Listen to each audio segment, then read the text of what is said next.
Ainena na andiki mama voice na wakutwa isi unena ni na speaker wa mbunge ya kaunti ya Makueni Douglas Mbilo na ndongo ya ala ingi mbunge ni Suchalo Mumo Kisoi Applauds Gavana Kibwanas itambia vata munoko kwa tamba report ya BBI ila kielelo kinene chayo ni kutwika ni muwe wa nthi ya Kenya na kuete maendeleo vakuvena mwene nthi kuune ndo mwe ni kindu cha maana munona ningo mutungi ya muwe na ngikulia atongo imo ndemo kamba ithio ndeti kwatene na te kusanisha ithio ndetu kabamwe tisaidie President Uhuru Kenyatta kubitukithia Building Bridges Initiative na kuelesia enenthi maubo ala na mausio ala ma Building Bridges Initiative ni miau nikiandati kwatane tithe tipamwe na nthi lengi na andu alangi na mbai lengi kila mekwenda nthino yikwe bai maana ukwata cia kau kila wakati wonde tukiiva mwete support President Uhuru Kenyatta na Mheshimiwa Raila Odinga kwa Building Bridges Initiative. Kisoi watauni wakathi ya itambia mbunge ya kaunti no ya kuosania maoni maene nthi kukonia mutalatala umbe wa kuukunia kura aiweta kana wendi wa nthi ni wailite kunengwa ndaiya nthi monthe mama Kueni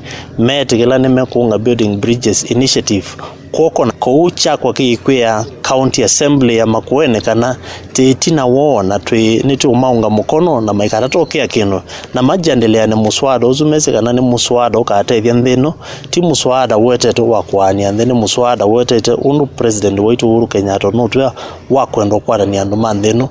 kaunti tatu cia ilembeta ya ukamba ciekwatiwa kunena ni cia mutalatala wa kwalula katiba wa kele chumwa niki vala ndongo ya ala ingi mbunge ni akaunti ya Makueni Chalo Mumo wathana kana mbunge ini umbanite kuvitukithia mutalatala u ndi ripoti the Athiani kuma kaunti ya Makueni ninye so wambuva.